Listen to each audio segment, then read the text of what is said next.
우리는 지난 성령 강림절부터 시작해서 4주일 동안 성령의 사역에 대해서 함께 살펴보아 왔습니다. 첫째로 거듭남과 확신교리에 대해서 살폈지요. 자, PPT 보여주세요. 거듭남과 확신교리에 대해서 살폈는데 성령님은 구원의 영이십니다. 우리가 처음 예수를 믿을 때 우리로 하여금 거듭나게 하셨죠. 거듭남은 새로남이라고도 하고요. 한자어로는 중생이라고도 하는데 이것은 근본적으로 성령으로 남을 의미합니다. 누구든 거듭나야만, 새로 나야만, 성령으로 나야만 구원을 받을 수 있습니다. 그러나 구원 받았다고 해서 끝이 아니죠. 믿음으로 살아가야 합니다. 그래서 성령님께서는 지속적으로 우리에게 확신을 주십니다. 이 확신은 성령의 내적 증거로 말미암아 새로워지고 견고해집니다. 둘째로 그리스도인의 거룩에 대해서 생각해 보았습니다. 성령님은 거룩의 영, 성결의 영이십니다.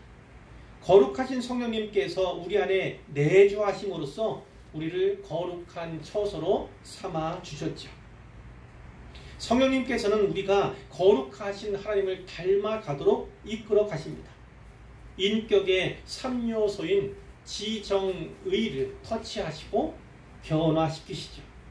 지식적으로는 하나님의 뜻을 분별하도록, 정서적으로는 하나님의 뜻을 향해 불타는 소원을 갖도록, 그리고 의지적으로는 하나님의 뜻에 따를 것을 결단하도록 역사하십니다. 그래서 신자로 하여금 성령의 열매를 맺도록 인도하시죠. 셋째로 성령과 그리스도의 몸인 교회에 대해서 상고했습니다.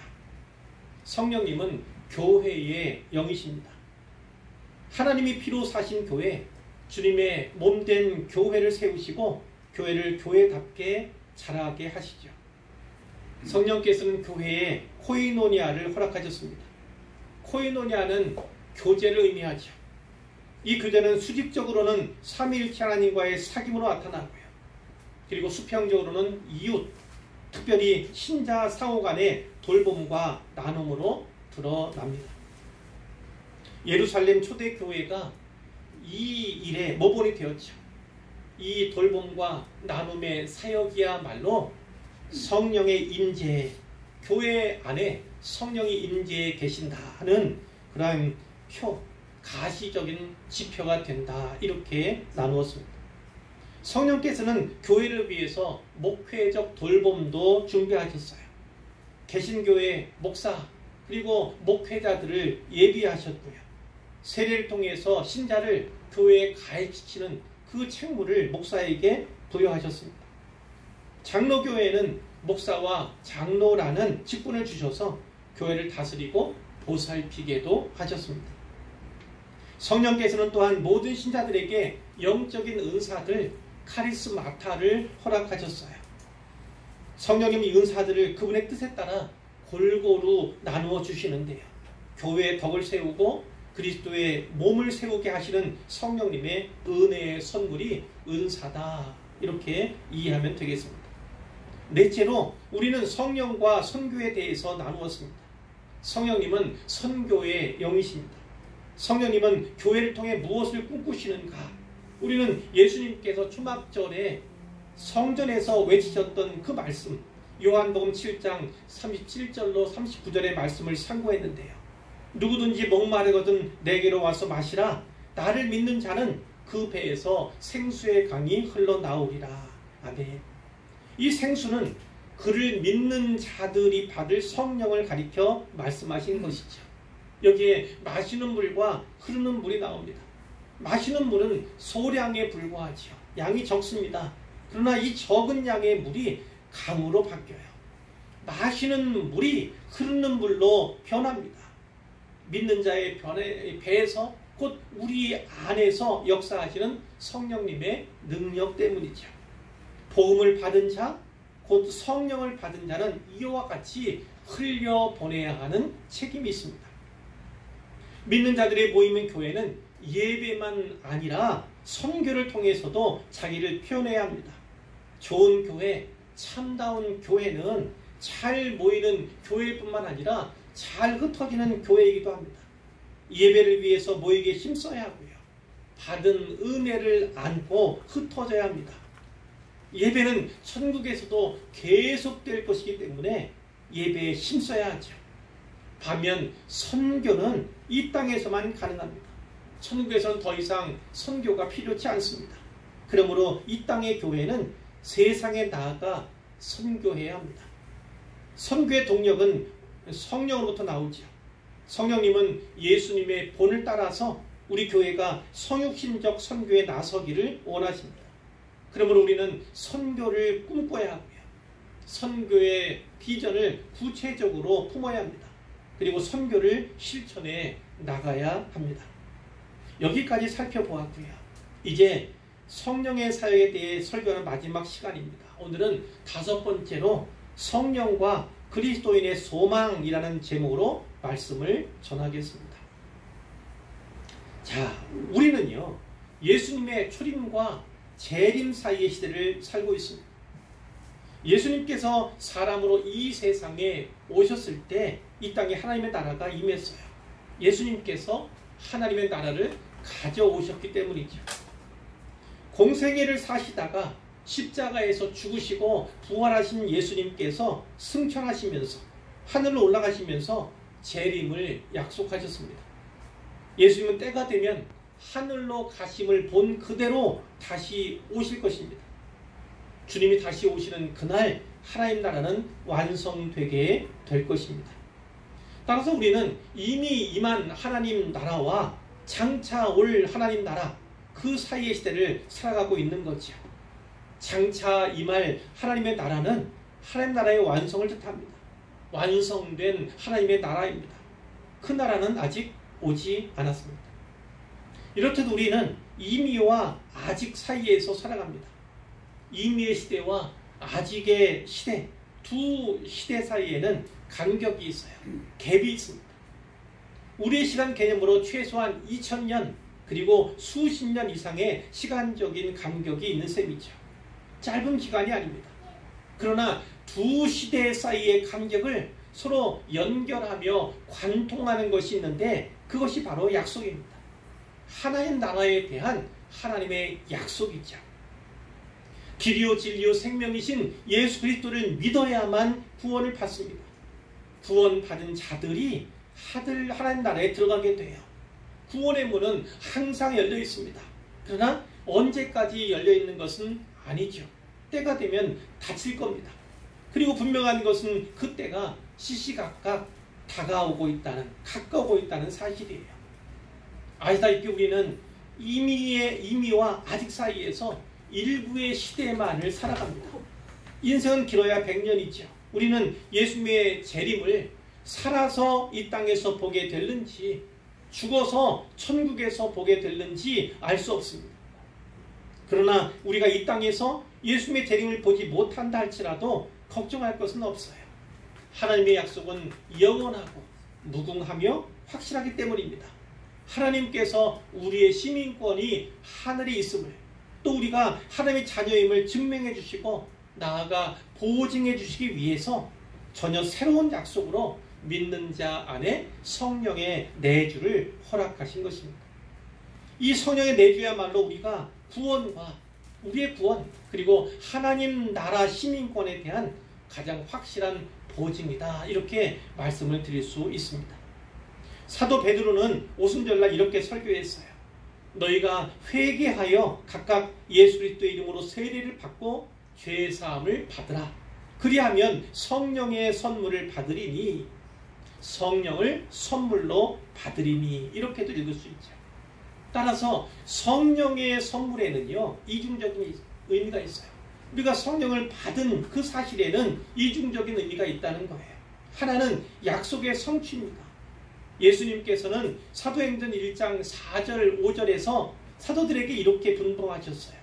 예루살렘을 떠나지 말고 내게서 들은 바 아버지께서 약속하신 것을 기다리라. 너희는 몇 날이 못되어 성령으로 세례를 받으리라. 이 약속은 성령께서 강림하신 그 오순절 날에 성취가 되었습니다.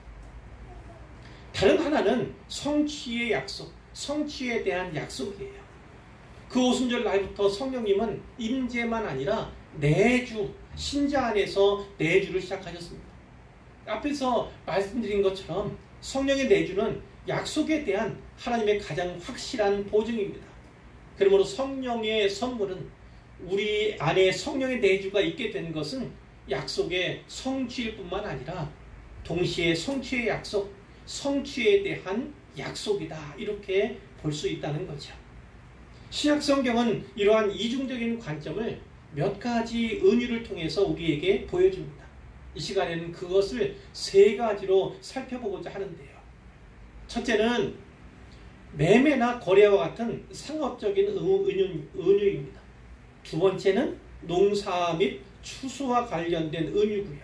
그리고 셋째는 우리가 오찬이나 만찬 시에 이따금 경험하는 코스 요리와 관련된 사회적인 은유로 볼 수 있습니다. 그 세 가지를 이제 하나하나 살펴보고자 합니다. 첫째는 매매나 거래와 같은 상업적 은유로서 성령의 선물은 보증금 또는 계약금과 같습니다. 고린도후서 1장 21절 22절에 보면 우리를 너희와 함께 그리스도 안에서 굳건하게 하시고 우리에게 기름을 부으신 이는 하나님이시니 그가 또한 하나님이 또한 우리에게 인치시고 보증으로 우리 마음에 성령을 주셨느니라. 아멘. 이런 말씀이 있죠. 여기 보증이라는 단어가 나오는데 헬라어로 아라본이라는 단어입니다. 이 단어의 뜻은 보증금, 계약금 이런 뜻을 갖고 있어요. 예를 들어 보겠습니다. 제가 누군가에서 집을 사려 합니다. 그럼 계약서를 써야겠죠. 그 계약서에는 아시다시피 계약금을 지불할 날짜, 그리고 중도금, 나머지 잔금, 납부에 관한 항목이 들어갈 겁니다. 간단히 말해서 이 계약금과 잔금 이걸 생각하시면 되겠어요. 우선 도장을 찍습니다. 이 본문에 인친다는 표현이 나오는데 인친다는 것이 바로 도장을 찍는 행위입니다. 그리고 계약금을 지불하겠죠. 그러면 이 계약은 효력이 발생합니다. 저는 아직 계약금 밖에 지불하지 않았지만 이 계약은 법적으로 유효하게 되죠. 그 계약에는 잔금을 약속대로 지불하겠다는 그런 언약이 있고요. 그 언약을 잘 이행함으로써 그것을 반드시 소유하겠다는 보증이 아울러 담긴 것으로 인정이 됩니다. 그런데 성경은 놀랍게도요. 우리 마음에 내주하시는 성령께서 구원의 인치심, 도장을 찍는 행위, 또 신이 구원의 보증금, 계약금이 되신다고 말씀하시는 겁니다. 우리가 예수를 믿음으로써 하나님으로부터 성령의 선물을 받으면, 즉 성령을 선물로 받으면 우리 각 사람 안에 성령께서 들어오셔서 우리 안에 내주를 시작하시죠. 이 성령의 내주는 우리가 이미 하나님의 자녀가 되었을 뿐만 아니라 아직 임하지 않은 장차 올 하나님 나라를 유업으로 받게 될 것이라는 약속이 담긴 하나님의 보증서와 같다는 것입니다. 그러니까 이 성령의 내주는 하나님의 보증서다, 이런 의미예요. 에베소 1장 13절 14절에도 비슷한 말씀이 있습니다. 그 안에서, 그리스도 안에서 너희도 진리의 말씀, 곧 너희의 구원의 복음을 듣고 그 안에서 또한 믿어 약속의 성령으로 인치심을 받았으니 이는 우리 기업의 보증이 되사 그 얻으신 것을 속량하시고 그의 영광을 찬송하게 하려 하심이라. 이런 말씀이 있습니다. 하나님께서는 장차 올 것에 대한 보증으로 성령을 우리 마음에 주셨다, 심어 주셨다, 부어 주셨다, 이렇게 우리가 받을 수 있는 것이죠. 이 진리의 말씀을 꼭 믿으시길 바라고요. 마음에 잘 새기시면 좋겠습니다. 둘째는 농사 및 추수와 관련된 은유로서 성령의 선물은 처음 익은 열매를 수확하는 것과 같습니다. 처음 익은 열매를 수확하는 것과 같아요.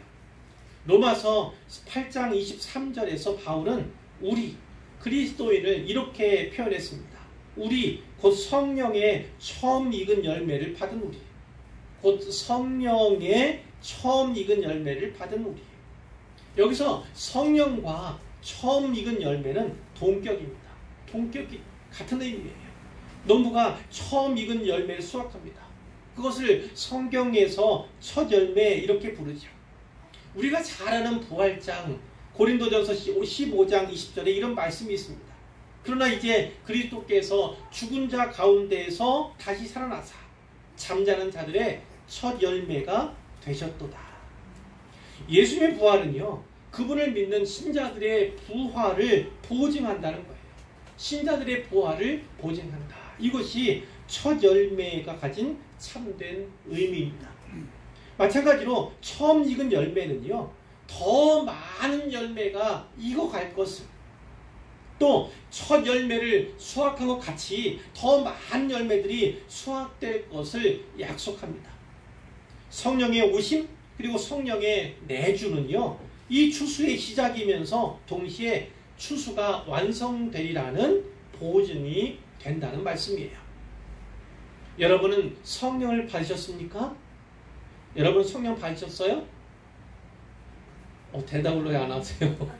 성령을 받으셨습니까?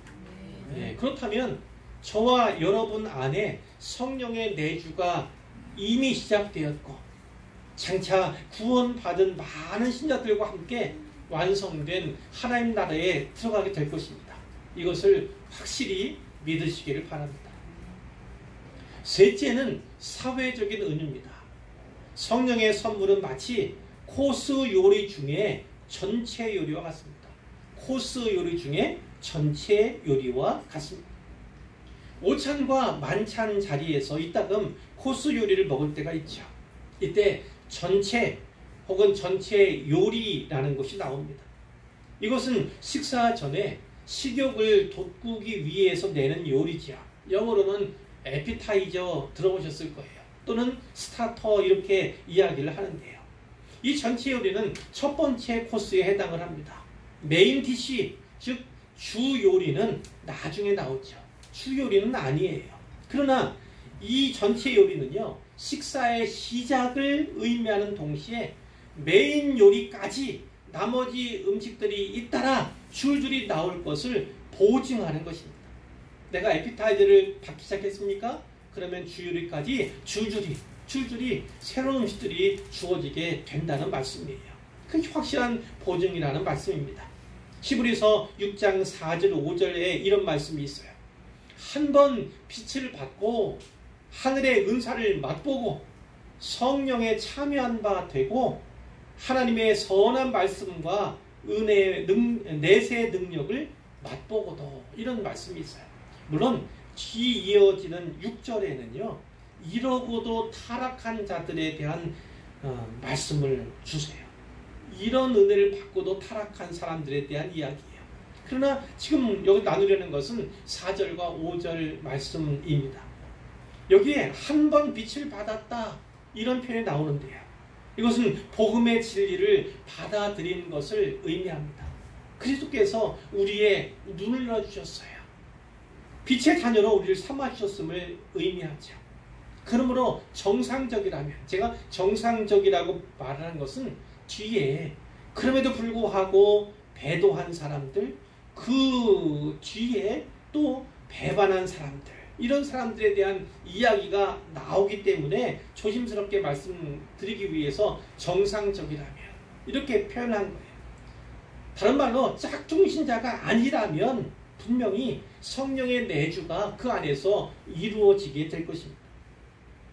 이처럼 한 번 빛을 받은 자는요, 마치 전체 요리를 받은 자와 같다는 거예요. 에피타이저를 받은 자와 같아서요. 이 전체 요리를 받은 사람이 계속해서 나오는 온갖 요리들을 맛볼 수 있는 것처럼 하나님께서 주시는 온갖 은혜들을 경험하게 된다는 거예요. 하늘의 은사를 맛보게 해도 되고요. 성령에 참여한 바 되고요. 하나님의 선한 말씀을 맛볼 수 있습니다. 내세의 능력도 맛볼 수가 있어요. 그리고 마침내는 완성된 하나님 나라 새하늘과 새 땅에서 주와 함께 다스리며 영원히 살게 되겠죠. 이와 같이 세 가지 은유에 대해 살펴보았는데요. 각각의 경우에 성령께서는 선물이에요. 성령의 선물. 선물인 동시에 약속이 되십니다. 또한 최초의 경험인 동시에 장래의 소망이 되기도 하시오. 최초의 경험이라면 보증금, 계약금, 처음 익은 열매 또는 첫 열매, 그리고 전체 요리, 에피타이저, 이렇게 최초의 경험, 처음으로 받는 경험인 동시에 장래의 소망이 된다는 거예요. 거기서 끝나는 것이 아니라 그것이 계속해서 주어지고 이어질 그런 은혜의 표이고, 종국적으로 우리가 받을 가장 큰 영광의 자리에까지 분명히 이끌어갈 그런 확신을 우리에게 주신다는 말씀이에요. 그래서 성령의 선물은 약속의 성취일 뿐만 아니라 동시에 성취의 약속, 성취에 대한 약속이기도 하다. 이것을 살피기 위해서 이 세 가지 은유를 또 나눈 것입니다. 우리는 그리스도인으로서 예수 그리스도께서 친히 그리고 가시적으로 눈에 보이는 대로 또 영광스럽게 재림하실 것과 우리 몸의 부활, 그리고 새하늘과 새 땅을 믿습니다. 그렇다면 미래에 있을 이러한 확실한 소망들에 대해서 성령의 내주가 하나님의 보증이 되심을, 가장 확실한 하나님의 보증이 되심을 꼭 믿으시기를 바랍니다.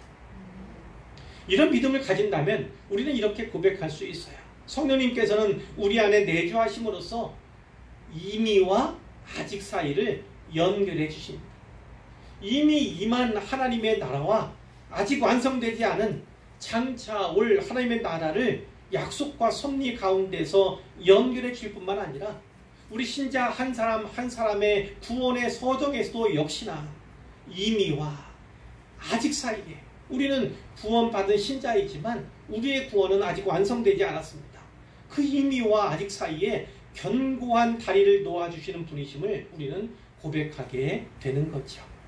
그렇기 때문에 이미와 아직 사이에서 살아가는 우리에게 더욱 중요하고 필요한 것이 성령님과의 교제입니다.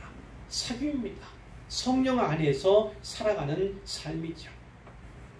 그 때문에 이제 결론으로요, 성령 안에서 사는 삶이란 어떤 것인가에 대해서 그 일부분을 살펴보고자 해요. 로마서 8장에 보면요, 그 19절에 피조물이 고대하는 바는 하나님의 아들들이 나타나는 것이니, 이런 말씀이 있습니다. 이 하나님의 아들들은 바로 우리 신자들을 말합니다. 이 신자들이 나타나게 되는 것은 결국 재림의 때예요. 재림의 때에 하나님의 아들들로 우리가 완전하게 구별되게 될 것입니다. 이 피조물이 바라는 것은 이 피조물도 썩어짐의 종로로 탄 데서 해방되어 하나님의 자녀들의 영광의 자유에 이르는 것이니라, 이런 말씀이 뒤를 잇는데요. 피조물이 썩어짐의 종로로 하고 있다는 겁니다. 왜 그렇죠? 아담이 하나님의 청지기로서 사명을 감당하지 못하고 다스리는 사명을 감당하지 못하고 원죄를 저질렀어요. 그 원죄로 말미암아서 단지 사람에게 부패와 타락이 나타난 것만 아니라 그가 다스려야 할 청지기로서 맡은 그 만물이 다 부패하게 되었고 그들도 역시나 고통하게 되었음을 우리 성경이 말씀하고 있어요. 그 부패, 그 썩어짐의 종노릇을 피조물들이 하고 있는데, 피조물들이 그 썩어짐의 종노릇한 데서 해방되기를, 그래서 하나님의 자녀들이 받게 될 그 영광의 자유에 이르게 되기를 소원하고 있다는 것입니다. 창세기 3장 17절에서 하나님은요, 내가 네게 먹지 말라 한 나무의 열매를 먹었은즉 땅은 너로 말미암아 저주를 받고, 이런 말씀을 주셨어요. 이 땅은, 이 만물들이 타락하게 되고 오염되게 되었음을 말씀하는 것인데, 이 가운데서 피조물들이 이제까지 함께 탄식한다 이런 표현을 합니다. 이 탄식은 신음한다는 거예요. 또 함께 고통을 겪고 있는 것을 우리가 아느니라 이렇게 말씀합니다. 피조물들이 탄식하는 것, 그 신음하는 것은 어떤 의미겠습니까? 고통이 너무나 커서 탄식할 수밖에 없는 거예요. 그러나 이 탄식, 이 신음이라는 것은 단지 그것만을 의미하는 것만은 아니에요. 이 피조물들이 간절히 사모하고 간절히 바란다는 거예요. 무엇을요? 아까 말씀드린 하나님의 아들들이 나타나서 그 재림의 때가 속히 와서 이 썩어짐의 종로를 가운데서 해방되고 자유케 되기를 학수고대하기 때문에, 간절히 바라기 때문에 그것이 신음으로 나타날 정도다 이렇게 말씀을 하는 거예요. 그 8장 23절은 이렇습니다. 그뿐 아니라 또한 우리 그 성령의 처음 익은 열매를 받은 우리까지도 속으로 탄식하여 양자 될 것 곧 우리 몸의 속량을 기다리느니라 이런 말씀이 있습니다. 사람은, 인류는 물론이고요, 우리까지도요. 우리를 어떻게 표현했다고요? 성령의 처음 익은 열매를 받은 우리까지도, 성령을 받은, 성령의 내주가 시작된 신자인 우리까지도 속으로 탄식한다는 것입니다. 탄식한다는 거예요. 양자 될 것, 우리 몸의 속량, 구속을 기다리느라 이렇게 말씀하죠. 우리도 약속을 받았어요. 그 증표로 이미 성령을 받은 것이 신자들입니다.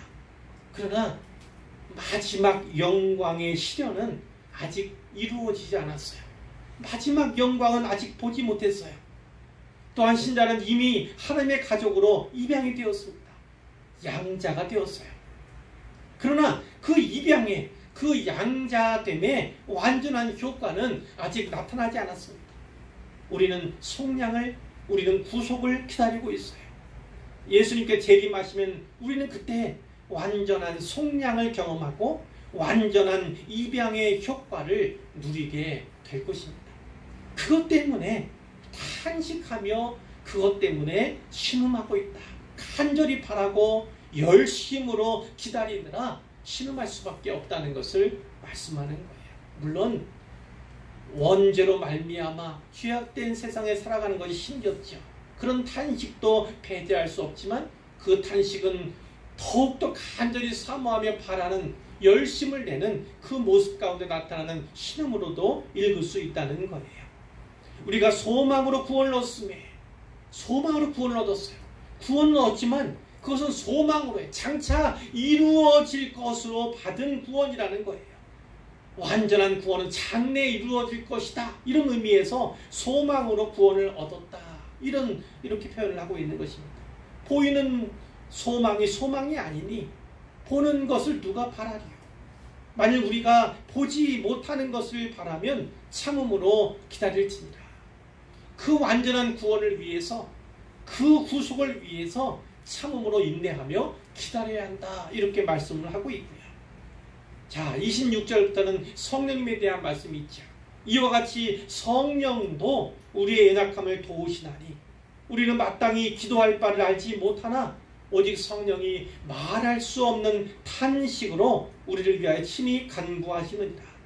마음을 살피시는 이가 성령의 생각을 아시나니 하나님께서 성령의 생각을 아신다는 거예요. 이는 성령이 하나님의 뜻대로 성도를 위하여 간구하심이니라. 아멘. 이 본문에 보면 피조물이 나오고 또 우리라고 하는 신자가 나오고 그리고 나아가 성령님도 나오는 것을 보게 되죠.